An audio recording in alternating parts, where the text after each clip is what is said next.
تحریک تحفظ آئین پاکستان نے حکومت سے بات چیت پر آمادگی ظاہر کر دی ہے۔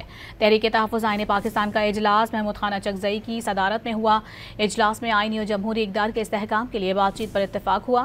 نئے میثاق پر بانی پی ٹی آئی سے دستخط لینے کی ذمہ داری بھی لے لی۔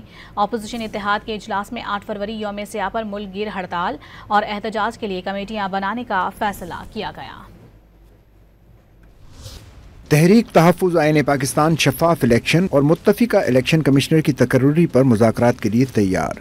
تحریک تحفظ آئین پاکستان کا اہم اجلاس اتحاد کے سربراہ محمود خان اچکزئی کی زیر صدارت اسلام آباد میں منعقد ہوا، جس میں ملک کی موجودہ سیاسی صورتحال، اپوزیشن کی سرگرمیوں اور آئندہ لائحہ عمل پر تفصیلی غور کیا گیا۔ اجلاس میں 8 فروری کے یوم سیاہ اور اسٹریٹ موبلائزیشن کو کامیاب بنانے کے لیے صوبائی اور ضلعی سطح پر ذیلی کمیٹیاں قائم کرنے کا بھی فیصلہ کیا گیا۔ اجلاس میں اپوزیشن کی 2 روزہ قومی کانفرنس 8 فروری کو پاکستان سمیت دنیا بھر میں یوم سیاہ منانے اور ہڑتال کے حوالے سے آئندہ حکمت عملی پر مشاورت کی گئی۔ وزیر اعظم کی جانب سے دی گئی مذاکرات کی دعوت بھی اجلاس میں زیر غور آئی۔ شرکاء نے اس بات پر اصولی اتفاق کیا کہ ملک کو درپیش سیاسی اور معاشی بحران، امن و امان کی بگڑتی ہوئی صورتحال اور گورننس کے فقدان سے نکلنے کے لیے ایک نئے قومی میثاق کی اشد ضرورت ہے۔ اجلاس میں کہا گیا کہ نئے میثاق کے تحت اپوزیشن شفاف انتخابات، متفقہ نئے الیکشن کمشنر کی تقرری، پارلیمانی بالادستی، قانون کی حکمرانی، انسانی حقوق کے تحفظ اور آئینی اور جمہوری اقدار کے استحکام کے لیے ڈائیلاگ کے لیے تیار ہے۔ اجلاس میں یاد دلایا گیا کہ تحریک تحفظ آئین کی نمائندگی کرتے ہوئے محمود خان اچکزئی نے اسپیکر قومی اسمبلی کی مذاکرات کی دعوت کے جواب میں